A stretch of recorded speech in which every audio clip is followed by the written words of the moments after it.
What are you saying, people? We have another episode of The Social Worker and the Mentor. Mm-hmm. How you Boy, doing, bruv? You right? I'm good, you know. I'm good. So now they're just grinning bare teeth today. Bro, listen, I'm happy, man. I'm happy, bro. I'm happy. How you doing? I'm happy. Bro, I'm good, you know. Good week? Good week. I'm chilled. All right. I'm being boundaried. I'm not logging on. So the clock's gone, is it back? Clock's on back. Listen, bruv, you see that sleep today? Mad. I know. I needed it, you know, need bro. an extra hour, innit? Oh, it's amazing. But I'm not logging on tonight. You better, listen, do that more, you know. No. I need to balance be everything in it, man. No, but when you're a manager, you know it's hard. But this is the question, right? Yeah. Have they done it? Wait, you done it yet? No, have they done it? Wait, see, No, see ya. you've done it yet? Have they done it? Huh? She ain't done it yet. She hasn't done it You yet. ain't done it yet. Right, guys, my clocks. like and Subscribe subscribe. and share. You haven't done it yet? No, I haven't done Oh, it. okay, yet. right. At least be honest, innit? Let's be honest, innit? At least be I'ma honest, do it now, yeah. yeah. But like, subscribe, and share. You know where to find us. Know the We're on thing already, man. Instagram, TikTok, YouTube. That's it. Brand new studio. Come on, man. Brand new settings. Listen, firstly, big up to our studio. Yeah. I have to big up to our studio, Yep. our new home. Now, thank you very much, honestly. Absolutely amazing. Really appreciate Amazing it. And guys, energy. you need to make sure any kind of podcast content creators, make Yep. sure you come here. We're going to make it happen, make them know. Right. You know Yeah. what? So we've got another amazing guest. Another amazing guest. Good energy. You know what I mean? Experience. Interesting. Very interesting. Yeah, very interesting. And you know, it's nice to see a different side of people that we see on socials and It is. to learn something a little bit new. It You know, is. Everyone's got a journey. Everyone's got different talents about them or Different professional- expertise. Right, there we expertise is the word. And I think it's only right that you Do introduce you the introduce guest. yourself? Yeah, why not? Yeah. Introduce yourself. Yeah, right, cool. So my name's Sia. I've been in the, I guess, like content creative world. Oh, Jesus, we're old now. Since like 2017. That was off the back of Seasoned. Backchat. I did 2 seasons in Backchat, and then from there I just kind of stayed in the creative world and just have done loads of other stuff. Now I have my own pod, Oh, amazing. which is just still fresh, still baby. It's called, Plug it though. What's the yeah, plug? it's called Adulting is Overrated. No, say it again. Yeah. It's called Adulting is Overrated Hey. because adulting is a joke thing. Mm-hmm. But yeah, so I'm just kind of like in the creative space, but I've always had a 9-to-5 in the housing industry that I've never really spoken about publicly, unless it's been on like specific pods and Yeah. places. And so I've kind of grown in that field at the same time, which has been interesting. Amazing. Now- A round of applause. Come on, man. You know the thing already, bro, man. Come on, man. Come on. I have come on. a lot Amazing. of questions I can imagine. for you, yeah. I know. Because literally, I have a lot. Obviously, Now, I'm before we start, can I? Have you seen our glasses? I know, We're man. matching, no, we're no. twinning. Imagine. So what? So what about me then? No, you're just here. I'm just here, yeah. Yeah. Alright, cool. You can tell me to bring some glasses, something like that. It's true. There's some in the car, man, but I'm not going to the car. You're paying me for that. You're paying me for that. I have so much questions to ask you. I know we've got a short amount of time. What is your experience of working with social workers? Yeah, I don't even know where to start with that one. I'll be honest. I think the ones that are truly still passionate about the job are great, but I think the turnover is so high. The amount of loopholes there are to get through on your side and on mine, the lack of funding, like it's endless. But I think that makes it so difficult for social workers that it makes our relationship quite strained. I think the expectations that they have of me and what I can deliver are a lot of the time unrealistic and unfair. Can you say that again? The expectations that they have of me and what we can do within Great housing point. is unrealistic. And I think that because they're so unrealistic, they're having these conversations with, you guys as patients or whoever you're working with. Yeah. And you've set them up to think Yeah. that I'm going to do all these amazing things. Yes, yeah. Like give them a new house. I'm so glad she's saying that. Yeah. Great point. And yeah. it's not possible. Yeah. So the relationship can be strained. All right, I'm going to push back on you, innit? Yeah. Now, this is the thing from a social perspective, yeah. The thing is, right, when it comes down to housing, because me and Rob did an episode a year ago, we feel very much we're limited.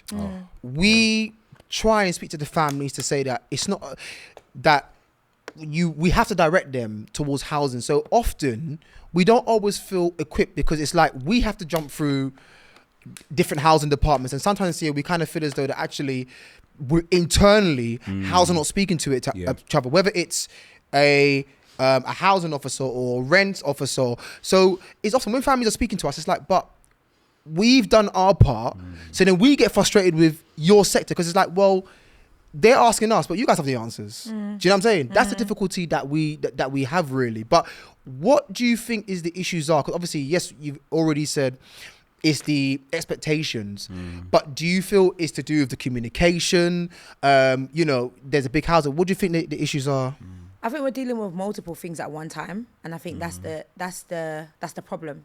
One, I think that the first thing is we're dealing with a cost of living crisis, and that's impacting everything. That's impacting mental health. That's affecting poverty. That's affecting kids that are living in poverty. That's impacting the way people are living. Then we have the housing crisis, which means there's way more demand than there is supply. There's more than there's ever been. So now people are overcrowded and they need homes, and we don't have homes to give them. And when I say no homes, people always say, "Oh, but they're building all the time." Yeah, they are, but in comparison to the amount of people that need those homes, there's no longer the same amount of allocation that was going out because of things like shared ownership. Because we have people who are succeeding properties. You'll see one property, the mum had it 20 years ago. Mum died, the daughter got it. Daughter died, the daughter below that got it. Right. That is not what social housing was set out to do. It's not supposed to be inherited. It's not generational wealth. Right. It's supposed to come back to the council, which is why there is clauses in the tenancy that say things like one succession only. So mum dies, daughter succeeds. Once that daughter succeeds, it's then at the housing association's discretion whether they give it to this person now, the granddaughter. Does that make sense? But where there's a crisis, where we've had lockdown, we've had COVID, we've had so many things, people aren't really checking the tenancy anymore. No, they're not. They're not. Yeah, they're not. They don't. And Rob, do you know what? This is the reason why it's good that Sia's here.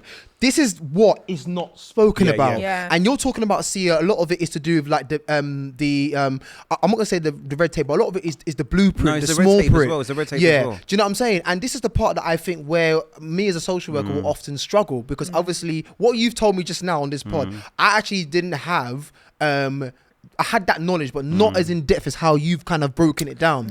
So obviously for a lot of practitioners, you have to hear what Sia is actually saying, that this is actually how it is, and it does impact upon our families. Look, so many families say, you know, are in overcrowded, and as you said, they're in very, very difficult situations that I think as practitioners on the ground, we're not able to kind of give them any more advice than what we were able to know, if that makes sense. I think what it is as well is what Sia said as well. It's the expectancy, right? Yeah, because remember, no one knows what's what, right? Yeah, we presume. That's right. So example, if I see a housing officer now, why are you not helping that person? Yeah. What's taking so long? That's what I would also assume. They done the application form 3 weeks ago. What's going on? Like, what are you guys doing? So we presume. Instead that's of knowing. Do you know what I mean? Right, and I think, sorry to cut you, two things, but the first thing is that, like, this is what I hear all the time. Like, residents will come and be like, "Oh, I sent in my paperwork 2 weeks ago, or I sent in my paperwork 5 days ago." My caseload is so insane. If I'd had a week where a resident has died, 2 people have died, ASB case here, DV here, the reality of the situation is, the way the caseload looks now is, when I go to work on a Monday, I am looking at what is the top priority? Where is the threat of life? Who are people that are fleeing DV? Who are people that I need to liaise with multi-agency? I work on a patch right now, and I'm not going to say where it is, but I work on a patch right now that is, the gang violence is so intense that people are living in a state of fear. That I go to work on a Monday, and the first thing I need to do is liaise with safer neighborhoods, because that patch is high risk. So I'm sorry, but I know that your application for succession or your application for a new property is important, but I have to do this because there's only one of me. And what is your caseload, Sia? I manage around 500 to 600 properties. Oh, but bro, there's me as a social worker complaining about my caseload. Bro. And so that's what I'm saying. Like, half of those properties are on one estate, and then some of those other properties are spread out around Croydon. So I'm on, and then this estate that I manage takes up so much of my time that a lot of the other properties are getting neglected. And if it's not a high risk case, it has to sit for a minute until I actually find the time, intentionally find time to deal with that, because I've got residents. For example, a resident called me last week. Her son was shot and stabbed. He needs to be. They're not safe. You understand? So I'm looking at that, and then someone's calling me. "Oh, I'm in arrears. My universal credit hasn't come through. Can you help me fill out the form?" It's about what's the highest kind of risk case, isn't it? Do you get what I'm saying? Because I think what you're saying is that everyone's case is a priority, but there's just some, unfortunately, that is high risk. That young person and his mum, they need to move. They need to. And the thing is, it's like, then it's like, okay, so you have your moral value, right? So because I'm black and I'm from a similar area, I grew up in a similar area, I understand the risks way more than someone else who maybe my manager who's Caucasian, doesn't live in this environment, doesn't understand. So for them, they're like, okay, I need a crime reference number, I need a police report, right? Yeah. And I'm saying, whilst we may not have these things, that doesn't take away the risk that exists, right? Then I have, on another scale, you have like your internal KPIs. So if they call me, or so we have a team that go out, they look at the fire risks, and then they'll send it in, and they'll send pictures and say, this needs to be moved within, some is 3 days, some is 24 hours. And it could be something like a resident has a paperwork folder outside their front door. That KPI is up at the highest level. But that doesn't change the fact that I'm still dealing with people who are fleeing DV that need to be moved immediately. So now I'm juggling between these two things, which is an internal structural thing that needs to be done. Right. And then the moral thing, of course, this also needs to be done, but they're both high risk. And then we're talking about people that need to be moved. I haven't got a house to give you today anyway. Yeah. So even if I put your form on the system today, I know that you've put down 2 areas. Those 2 areas, we've got 4 houses coming in every 6 months. Babe, it's not making a difference. Let me ask you a question. So there's 2 questions I want to ask you. Okay, yeah. What said, you know. What you said just now seems very draining mentally. How do you deal with that pressure? Because especially in terms of decision making. Yeah. Because as you said just now, you've got major DV or safeguarding concerns, antisocial behaviour, contextual on a specific estate, and you have to sort of like. Not on purpose, you know, there might be a case where they've got to wait 3 or 4 weeks because obviously there's priorities. How do you deal with that pressure? How do you manage it? If I'm honest, I think there's a lot of times I don't manage it. I'm not managing. There's a lot of times it affects my personal life. I feel overstimulated when I log off. I have anxiety on Sunday because I'm coming back to work on a Monday. I have extreme anxiety when I'm off work for more than 2 days because I know I went to Dubai and I got back to London and then my first thought was like, I don't even want to see what my emails are looking like because I know it's mad. And I know that because the team are all kind of going through similar things, my job is such that nobody can take up for me. Right. So if you've been waiting you want someone to come cut down your garden, for example, that's going to sit there until I come back. Yeah. Because no one's picking it up. People are only picking up high risk. And when I say high risk or, you know, health and safety or safeguarding, that's all that's getting picked up because that's all the team has capacity for. So I think that it is hard. I think also I've been in this job long enough to know that you can only do your best and even your best won't be enough. Yeah. So that's true. I do what I can and I also try and manage my residents' expectations in terms of telling them like whether they like it or not. Oh, well, I want this done within this period of time. Unfortunately not. We have obviously, you know, you have like the company will say if somebody emails you or calls, you have 5 working days to get back to them. I will tell my manager straight, that is not realistic right now. Yeah. So I've had times where customer service would try to put through a call to me and I push back and I say, tell them to email me because that is the best mode of communication. And it's hard. Like, it really is. There's times when I've wanted to leave the sector. Yeah. It's So hard. what keeps you in the sector though? Couple things. One, I've done this for a long time and I'm proud that I've worked my way up to somewhere where I'm at a salary that isn't bad. Yeah. I think when I look at entry level pay for housing officers right now, it's a piss take. It's an absolute piss take. Yeah. People look at that money and they think, oh, entry level 32. And I'm telling you the job that you're doing, that 32... It's not balancing up with the job role. It's not. With the complexities and the demand and what you have to meet. What you're going to do and what it's going to take out of you, honestly, even 35 is not scratching the surface. That's scraps. Do you know what I'm saying? I think because I've now gone past that and I've worked really hard to get myself up to a certain part, that's the first part. And even though the money that I'm on isn't bad, it's not where I... Of like, course. do you know what I'm trying to say? So that's one. Two, I think that I feel like I've put in so many years in this that I need to get back what I've put in and I don't feel like I'm there now. Right. And so I think the other thing that keeps me there is that like the small wins. So there's like complex cases that I work with social services on, and when I see like one of my residents, for example, she fled DV and I'm really passionate about DV, and for a long time she didn't want to say anything because she didn't want to go to court and she felt like she didn't want to talk about it, but that's because she didn't have anybody in housing that she related to. Young girl, she's got 2 young kids, I got 2 kids, she's not that far off my age. She met me and automatically she connected. And that housing were pushing back, like, we can't really move her, Yeah. and then Yeah. it escalated, and we were finally able to take it to Marek, and I had everything I needed to be able to say, okay, now we need to move her. Do you go to those Marek panels? Yeah. Yeah. Right. Yeah, so I've advocated for her for the best part of 6 months, and I'm like, now she's in a new place, new environment. Her Yeah. son has complex needs, and so that for me is That's like a success. It's a Success. success. Yeah, Yeah, yeah. do you know what Yeah. I'm saying? Yeah. It's like it made it worth it, because it's not about me at the end of the day. Yeah. Like, I've got my place, do you know what I mean? But I've also been on the other side where I didn't have a place. Yeah. I was house hopping in the private sector for 7 years with a child. It's a long time. It's a long time. A long It's a time. long My daughter time, was. yeah. She's 10 now, so she was 8 when we finally got permanent accommodation. Right. So for every year of her life, we were moving. And Yeah. I saw how it affected her. I Of saw course. how it was, she wasn't able to be Yeah. steady. Do you know what I Yeah, mean? Yeah. So I relate to it Yeah. a lot. Another question I'll ask you. This is quite an important one. I work with a lot of young. I work with a lot of young people.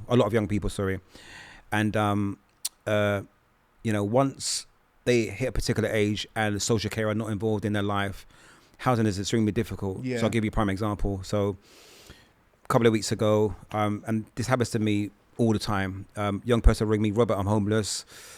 I'm not getting along with mum and dad. I've got nowhere to go. Now, probably about 2 years ago or prior or before COVID, they'll come to the local authority, turn up at the civic centre, bring their black bags. I'm homeless. Yeah. Back then, 4 years ago now, Yeah. there was a chance that young person will get housed in a hostel or a hotel. Yeah. Last year now, or 6 months ago, even 2 months ago, a young person rings me up, Robert, I'm homeless. All right, Yeah. go to the civic centre. They go there with their plastic bag, whatever, whatnot. They go to the desk. The desk will give them a piece of paper. They say, right, there's a phone at the end of the desk. Use that phone. They ring up the numbers. Go into this website. So all the numbers, there could be 10 to 15 numbers on that piece of paper. This person's homeless. They're desperate. They've got nowhere to Yeah. go. And every number says, go to the website. Yeah. Now, the young person might not have a smartphone. Yeah, they're desperate, no money. Can you tell us, because this is me being vulnerable and honest now, I feel helpless, and I hate feeling helpless as a practitioner, because I'm quite seasoned and I know quite a lot of things. But when it comes to housing, I feel helpless, and I feel helpless because I can't help that young person. What are your views on this, and what needs to be done more? Because there are a lot of homeless young people out on the And road, I see it a lot living here rough. as well in my civic centre as well. People coming with their suitcases, and I think it'd be good for you to give your closing views, Yeah. because it's something that probably I'm being vulnerable as well. And I want to know about young people in particular, because what's your views on it? I think, can I swear on here? You can Be yourself. be yourself. Be yourself. Be yourself. Be yourself. My mum always tells me when she sees me on pods, and she's like, stop swearing, stop using bad language. But we are in a shit state. Yeah. That's the honest truth of the matter with housing. I think COVID made it so 10 times worse, because everybody moved remote, and then we got stuck with these machines of just call up. The honest truth is, what I tell like a lot of young people is that, and I hate to say this because there could be safeguarding, there could be things going That's on, right. but I'm telling you now, figure it out at home before you even think about packing that bag, because there's nowhere to go. And that's Can you say that truth. again? Say that again, No, 'cause- yeah. Yeah, like, so I would say, like, if you are thinking about leaving home or trying to access housing, you need to figure it out at home. If you're not at risk, if you are safe, and no harm is being brought to you, you need to figure it out, because there's no housing. Yeah. I'm telling you now, like, I deal with it all the time as well. And I hear you, like, even as someone that works in housing, it feels worse, because Yeah. people come to me expecting me to have the answers. And whilst I don't work for a local council, yeah. I work closely with them. Yeah. And Yeah. I know that I have mums that have kids that the council will tell them, we ain't got nowhere tonight. Or you've made yourself intentionally homeless. You've made yourself intentionally Yeah. homeless. That's the worst one. That word there, intentionally and they homeless. They get the letter. Yeah. And they look. And that means yeah. that they have no duty Yeah. of care to you. Yeah. And I'm telling you, like, rents are stupid. The average Mad. rent in London, you're looking at 1,700 Yeah. minum. You £2 can't grand. rent on your Yeah, own. yeah, Do you know what I'm yeah, trying to say? yeah, You're looking yeah. at even That's where without I paying live. bills. Yeah. Yeah. Do you get what I'm saying? Yeah, yeah. I live in social housing. Yeah. And by the time I pay my rent and bills, and I'm a single person with kids, it's insanity. It's ridiculous. So for me, if they're not at risk at home and they're dealing with a mum that's screaming at them all the time and Yeah. carrying on, link up with a couple friends and see if Yeah. you guys can room share. Yeah. You do the long haul. Yeah. But that time of going to the Yeah. council when expecting to get housed is gone. It's This is- finished. this It is doesn't tremendous exist advice. anymore. This is tremendous advice. No, seriously, it is. And you know what? Just to say, do you know what, Sia? I think I'll kind of want to close the episode Yeah, because you know what's here. But thank you for that. I think for me, that's given me as a social worker a lot of clarity. Yeah. You've given us a lot of hard truths. It's hard to hear what you have to say, not because you're wrong, but you're giving people the reality. And I think for practitioners and social workers who are, you know, and education professionals who are working in this, you have to heed on what Sia is saying, you know, because we haven't had someone who's worked in housing to give their perspective. But what she's actually said, unfortunately, it is the current system, and I'm not sure that it's gonna change. And it's sad, Sia, as what you said, to see families and people walking into your service and to your office, and there's 10, 15 suitcases, and you actually feel hopeless. Yeah. Have you got any, before just close, have you got any kind of advice, like if somebody does need support as a housing, before we close? And maybe organizations or charities as well. Things. So the first thing I would say is that if you are in a home and there's issues in that home, such as like repairs haven't been done, your roof has kicked it, all that stuff, the housing ombudsman is there. A lot of people are not accessing the housing ombudsman, and I know that there is a process, you have to do a complaints process, but I think a lot of people are not even doing stage 1 complaints with their housing association or with their local council. Once you have done a stage 1 complaint, it escalates past the housing officer. Sometimes you just need to get past that person, because a lot of housing officers are shit. That's the honest truth. They're just sitting at home, working remotely. We're all working remotely, majority of us, and they're tired. A lot of them, I'm the youngest in my team. A lot of people have been in this game 30, 40 years. They've seen the industry change. They're drained. They're drained. They haven't got the same drive. Been in that one t-shirt, You're like, your case, you think is unique. It is unique to you, right? It's personal to you. But if you've been in this industry, I've been in there nearly 10 years now. There's nothing new under the sun. So for somebody else, it's like repetitive, right? And you have to, I always tell my residents, the loudest voice is what gets heard. The resident that is doing a stage 1 complaint has got an MP CC'd in, has sent me 10 emails. Your one is at the top, baby. Silence and because you've now moved the goalpost past me to management. Do you get what I'm saying? So I would say just make sure you're shouting the loudest. If you're passionate about what's going on and whatever you need to see, same thing with overcrowding. Like if your home is overcrowded, whilst also understanding, sorry, this is something I was going to say as well. I think in our community, and I see it more in like, maybe not more in ethnic minorities, but I'm seeing it more in ethnic minorities. I just don't think we're making smart decisions. If I'm in a 1-bedroom, gone are the days where the law says this boy and girl can't share. I see it all the time. People come to me and it's like, I can see when you got your tenancy. So when you got your tenancy, you had 2 kids and you had a 2-bedroom, and it was adequate, right? And you've gone on to have 3, 4, 5. Housing legislation has now changed. They don't have to up your band based on growth in the family. Because it's seen as, quote unquote, you have intentionally grown your family and you knew you didn't have the space. So I think making smarter decisions and like rewiring our brain to go according to the time. Excellent point. Excellent point. Absolutely. And if you're homeless, obviously there's places like Shelter that you can access, Citizens Advice Bureau. I don't like to recommend these because they're all overworked. I don't even know how good the service is anymore. But what I would say is that a lot of housing associations, so for example, the company I work for, we have a charity leg, and they have amazing stuff. And if you don't ask, I do stuff like I can give out food vouchers weekly. At the moment, we have something called a HTAC Fuel Fund, which is giving out £300 vouchers for electricity and gas for anybody that is vulnerable. All they got to do is take a picture of their prepayment meter, send it in, and we can give it. If you don't ask, you won't get. Ask. 100%. I'm telling you. Like, hear that, people? If you don't ask, you won't get. You won't get. Every housing association has some sort of funding. We have more funding than the council. So the council, I think, are crap. Social services, sorry, I always ask them to do just stuff keep it and real. they say Just they ain't got just no be money. honest. No, be honest. You know what I'm I'm a social saying? worker, it's fine. Yeah, Be honest. yeah. No, They it's say they fine. haven't got any money. Every time I ask them fine. for even the smallest thing, like they say, oh no, the No, but they don't have money. That's true. You know what I'm money. saying? So I'm just like, I don't know what you are squandering the money on, but some of this is your remit. Do you know what I'm saying? If you're social services and you're working with a family who the children are on a child in need, Section 17. Some of this is you. I agree. I had one recently, child in need. She has 7 kids. She is under 30. The house was in a state of absolute disrepair. It was, and it wasn't disrepair because of the housing association. It's because of the way she's living. It was disgusting. That's the honest truth. And we put her in a service apartment whilst we did up the property from scratch. We gave her vouchers. We reimbursed her travel from wherever she was living to get the kids to school. Like everything. And I said, can you guys help with the cab at least? Nothing. Do you know what I'm saying? So, Yeah, it's a lot. Yeah. No, It's I a lot. understand, I Well, listen. understand. But listen, do you know what? Thank you so much. It's been Sia, amazing. Thank you so much for your professional Where can they find expertise. you? Where can they find you? Plug everything, podcasts. You can find everything. me on Instagram at Adulting is Overrated Podcast. I am Miss Sia, TikTok, The Real C. If you see me on TikTok, it's not professional at all. It's just hella fashion content. Okay. But yeah, you can find me on IG and TikTok. No, thank you Alright. very much. Thank you so Guys, much, right, yeah. We'll Thank see you soon, yeah? Thank you for Take having care me. then, Take yeah? care. Okay, cool.